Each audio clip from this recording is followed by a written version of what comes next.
其实就像我们做自媒体，我们陆配做自媒体，就是你不去夸台湾好的一些方面，就可能流量会很低，也是这样一个环境，所以越来越多的人会想要去夸台湾，就是没有人可以监督，没有人可以制衡政府，对，然后世界上发生什么事你也不知道，然后你今天如果遇到了什么事情，你想要投诉，你也投诉无门。那台湾作为一个自由民主的社会，这里要夸一下台湾，自由民主很棒，对，因为你是做记者的，所以在台湾我就常听到一句话叫做“小时不读书，长大当记者”。是。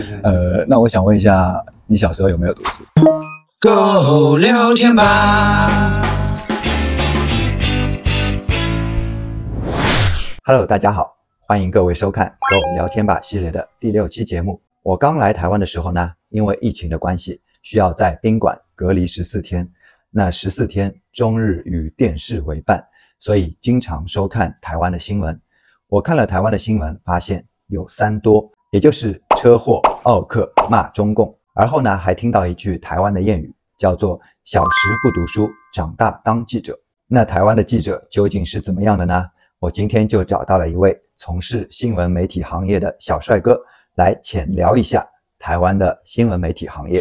大家好，今天坐在我边上的这位小帅哥叫 Chopper。好，大家好，我叫 Chopper， 我今年25岁，然后是台北人，对，然后现在工作是在电视台当新闻的文字记者。你说你之前有去过大陆做交换生？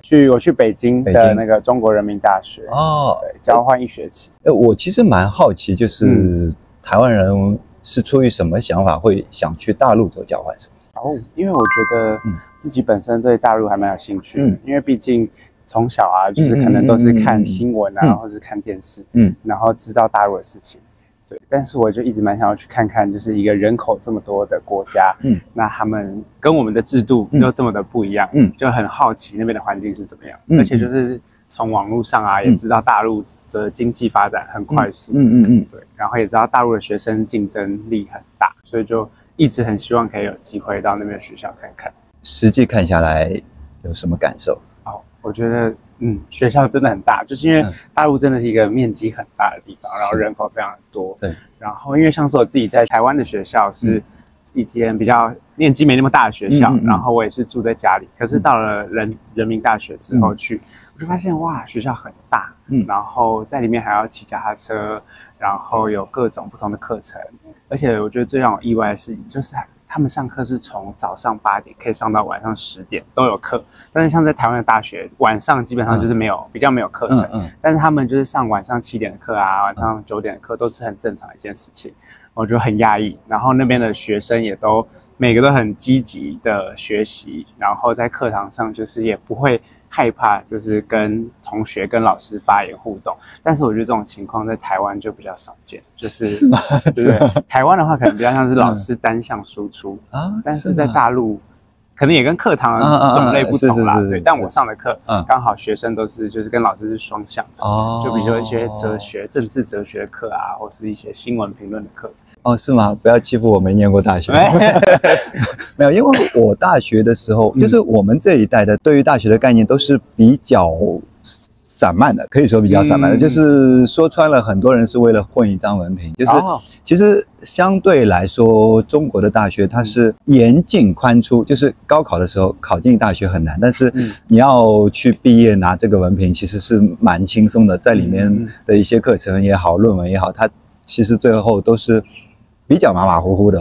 我们这一代是这样的概念啊，所以我一直感觉大学里的氛围就是很轻松，就是好像兴趣玩，对。然后听到你现在这样对于大学的观察，好像跟我印象中有一些出入。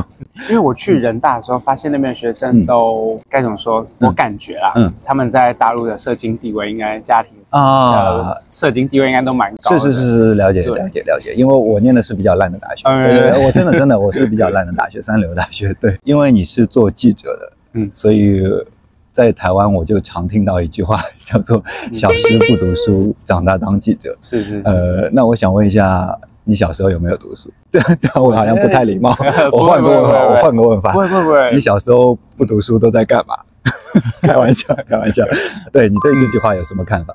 我觉得其实这句话第一个我自己会定义的说，什么叫做有读书？对，你的读书是指说学历要到怎样的程度才叫做有读书？那你读的书是那种像是国文、英文、数学那种书，还是你读的是比如说一些人生历练的一些书？我觉得这都定义都不太一样。但是我觉得可以确定的一件事情是，很多记者的学历跟他们的知识含量是比一般人想象的还要高很多的。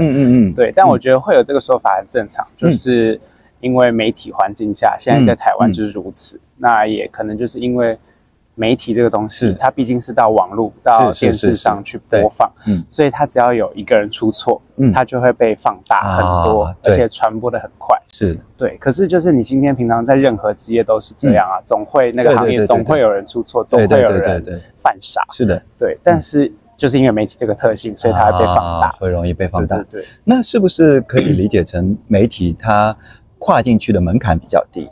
我觉得台湾的媒体的门槛或许真的不高，对，基本上就是你也不一定要，第一个你不用考证照，也不太需要考试，然后相关科系也不是说是必然，但是我觉得问题是就是你进去之后你有没有办法生存？对，毕竟媒体是一个很竞争激烈，然后而且反应必须要很快，就是你每天要做出很多的回应啊，对，所以我觉得进来的门槛或许不高，但有没有办法在里面留久是另外一回事。是，而且你说到它的反应需要很快，其实反应快相对来说也容易出错，那出错一旦被放大，就会被造成这样的影响，真的蛮为难的一个职业。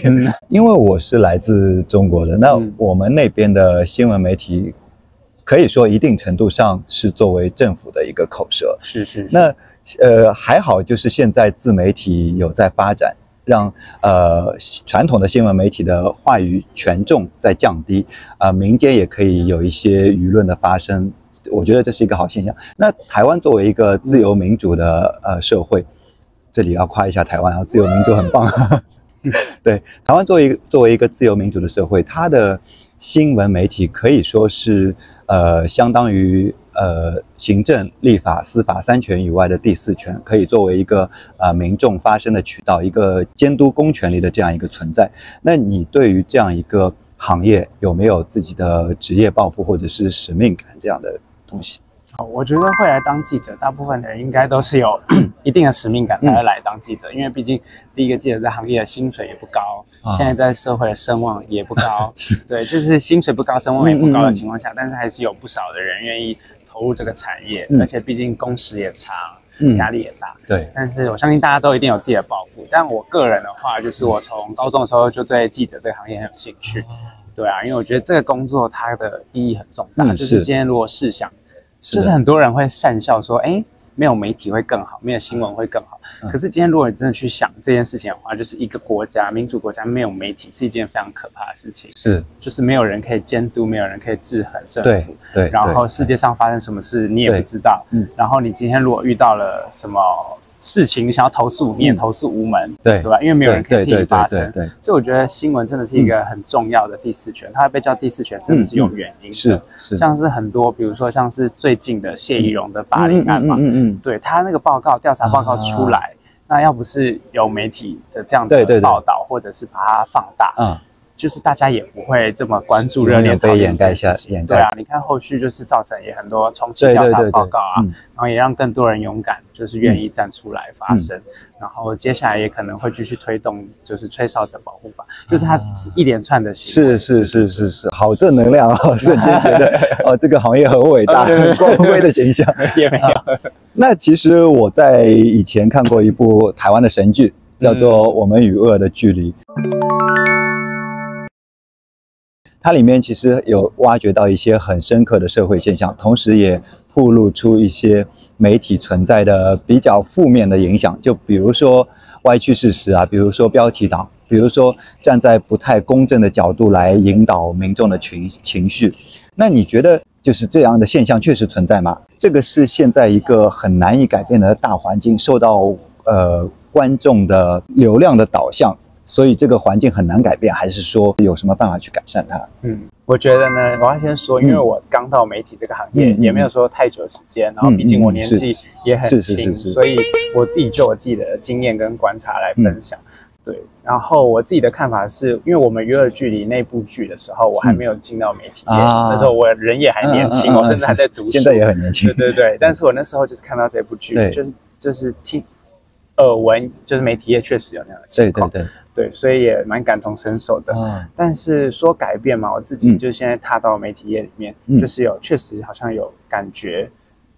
台湾的媒体是有慢慢的变好的，只是速度可能没有那么快。就是大家标题党这件事情呢，我觉得要用很多层次去看，因为像是网络新闻，对，很多人会把网络新闻跟电视新闻或者是跟一些报纸新闻就是画上等号。对，可是因为其实网络新闻有时候它不是那么，它比较。公正度还是有时候就是像你说的标题党，它就是必须要去靠那个流量博眼球，就是骗你，也不能说骗你，吸引你点进来看，所以可能就会有一些标题跟内容会有点不符合的一个状况发生。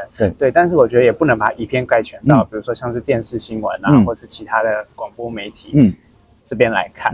对，但是我觉得台湾的媒体是有确实在变好的情况下。但是呢，为什么会那么多人说媒体有乱源，或是媒体怎么样？对，就是必须要说，因为台湾的媒体毕竟大部分都是商业媒体。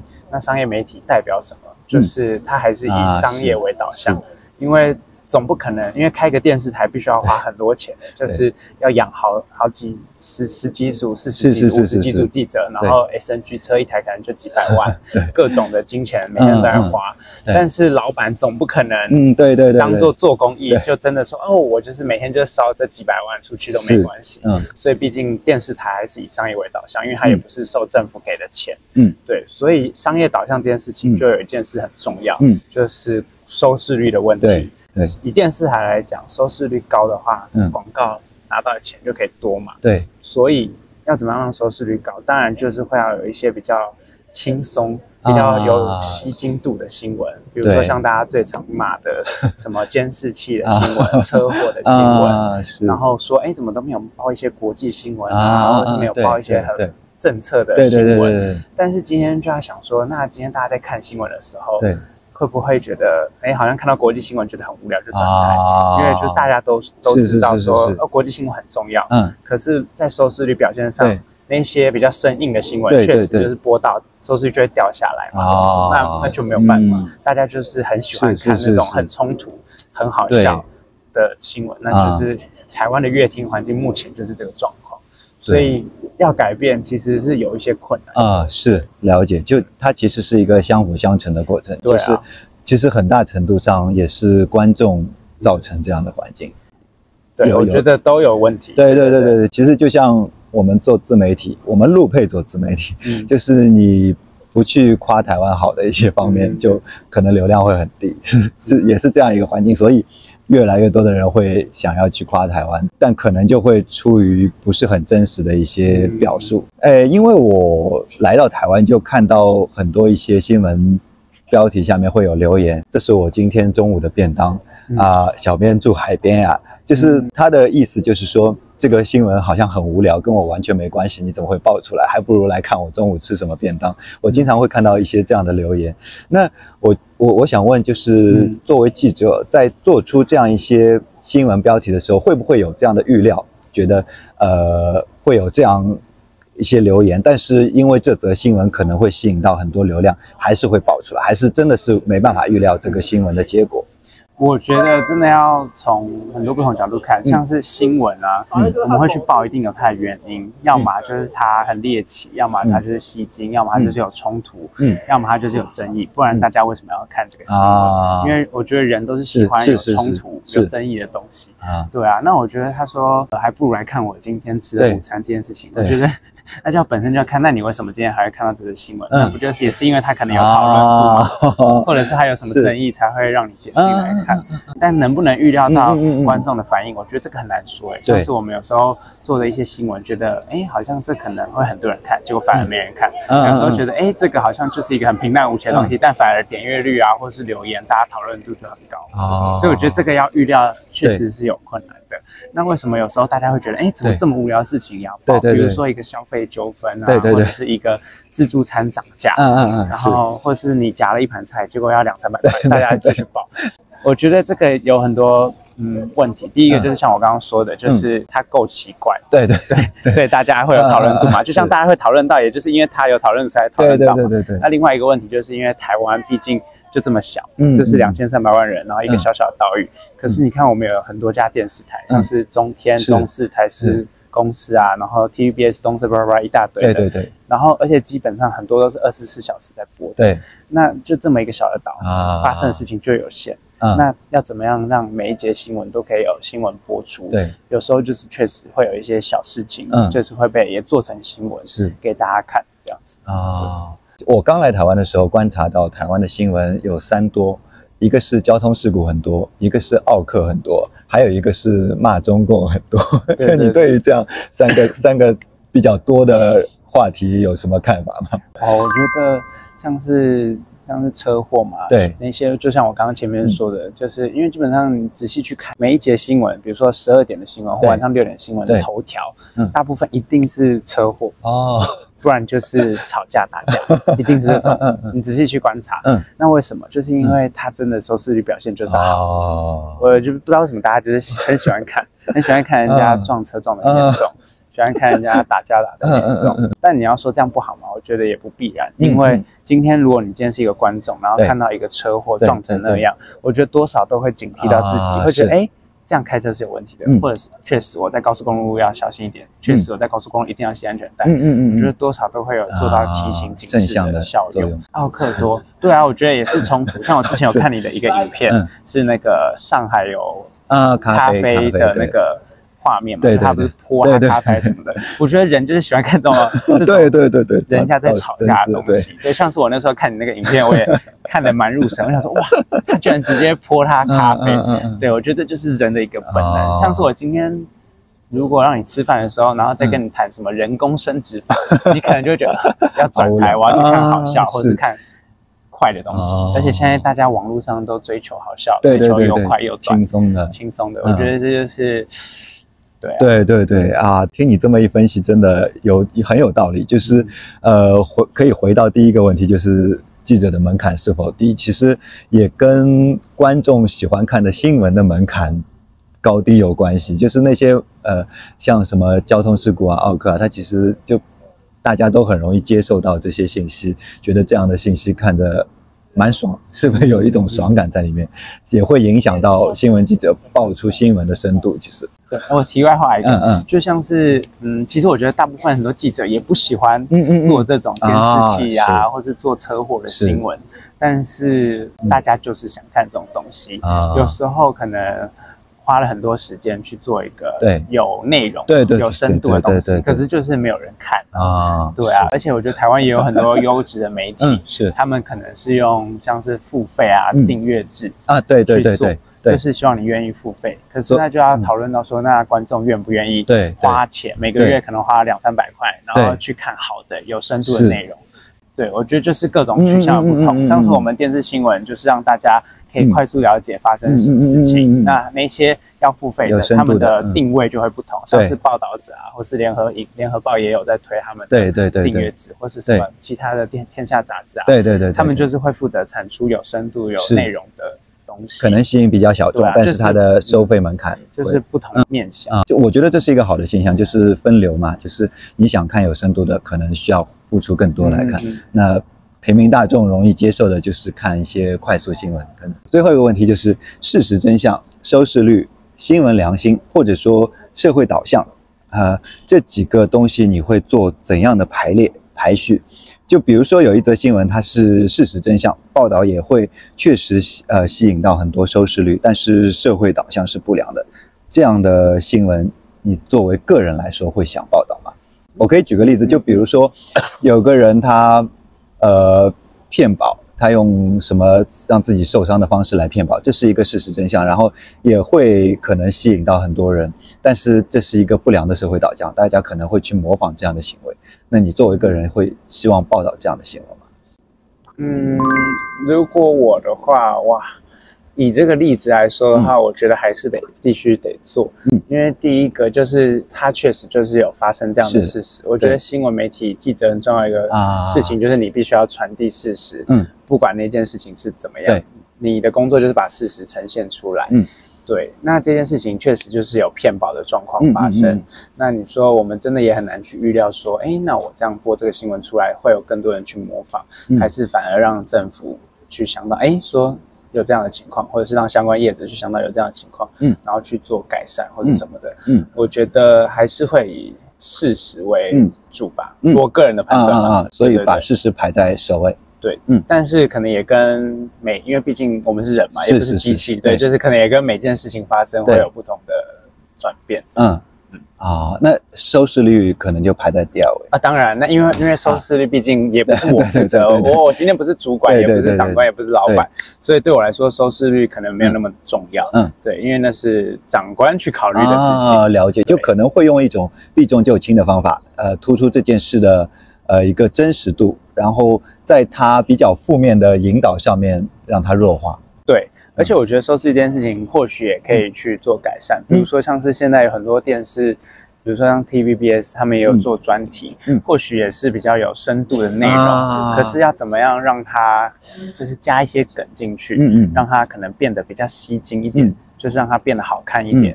我觉得这个也是媒体记者可以学习的东西。对，我觉得这个蛮需要的。对，比如说一个复杂的政策，我怎么把它简单，然后让它是有吸引力，让大家想要继续看下去。像是电视新闻都有一个东西叫黄金7秒，就是因为我们都可以转遥控器嘛。我今天看了这个新闻，前面7秒基本上就决定我要不要继续往下看。对，所以我们很在乎就是开头要吸睛，像是如果以一般社会新闻来说，开头一定是车祸就一定是先锋撞的，打人一定是先锋打人的，对，就是吸引他继续看下去也是很重要。对，像我们做 YouTube 有黄金40秒，就是对，是。那比如说一则新闻，它报道后可能会它的收视率预料会比较高，然后呢也会有一个良性的社会导向，但是它可能会在一定程度上扭曲事实。那作为这样的新闻，你会报道吗？我举个例子，就比如说有一个慈善基金会，它在基金的处理上并不是全部都花到受助对象上，它可能会有一些比较黑暗的操作，但是呢也会在一定程度上帮助那个受助者，受助者接收到的也是比较正向的一个能量，但是它实际在操作上会有一些不当的手段。这样的新闻你会想报道吗？大概会怎么报道？我觉得，因为我觉得事实这件事情也有分很多不同的面向，就是站在什么角度去看那个事实也是很不一样的。对，就是如果今天站在经营者的角度去看事实是这样，但是站在被捐赠者的角度去看事实也是这样。所以我觉得事实它是个事实没错，但是它有客观的有主观的，它可以用很多不同方式去诠释那个事实。对，但对我来说，如果以我自己现在还在学习评断的标准，我可能会觉得能够帮助多少人，或者是这件事情是正向，还是负面的，对我来说会是比较重要的一个考量。就是如果这件事情，我的这个报道，可以帮助它是往正向的发展，然后也可以帮助别人，那我觉得这个就是有意义的内容。对。但是到底是不是事实真相这件事情，我觉得有时候也很难去判读，而且像是我觉得很多人都没有办法真的知道什么叫做事实。对，真的也有不同的立场，看出来的事实是不一样的。对啊。你这个观点真的很好，就是也没有那么死板，但是为了社会的一个正向发展来做出这样可以说一定程度上的妥协。对，就你自己个人的妥协。很厉害，很棒。我在你身上感受到新闻的光辉，然后对于新闻整个环境未来的很正向的发展，我在你身上都能感受到。而且我觉得新闻其实在目前这样一个可以说比较和平的时代，它的力量可能比军队更要大，就是它可以作为人民的一种武器，让这个社会更加公平、更加完善、更加完美。非常感谢你今天来参与这个对于新闻的一些讨论。那我们这一期就问题先问到这里，我们下期再见，大家拜拜。拜拜。不知道大家有没有发现，现在 YouTube 上陆配的频道几乎是清一色都在夸台湾。那跟这个新闻媒体的小帅哥聊天之后发现，目前这个状况还是蛮难改变的，是一个现在比较无解的局面，也就是观众越爱看，流量越爱推，自媒体人也越爱做。但是不知道大家有没有想过，这样的局面是否是良性的，还是此时犹如蜜糖一般爽口，彼时发现并没有太多营养？其实我也不太好说，但至少经历过这次聊天呢，我觉得我身为一个自媒体人，责任更大了。好了，那我们这一期 Go 聊天吧系列就先分享到这里，各位喜欢的话可以按赞和订阅哦。那如果身边也有想聊天的朋友，可以联系我。最后呢，分享之前有一位观众给我的留言，我深以为然。那我们就下期再见，拜拜。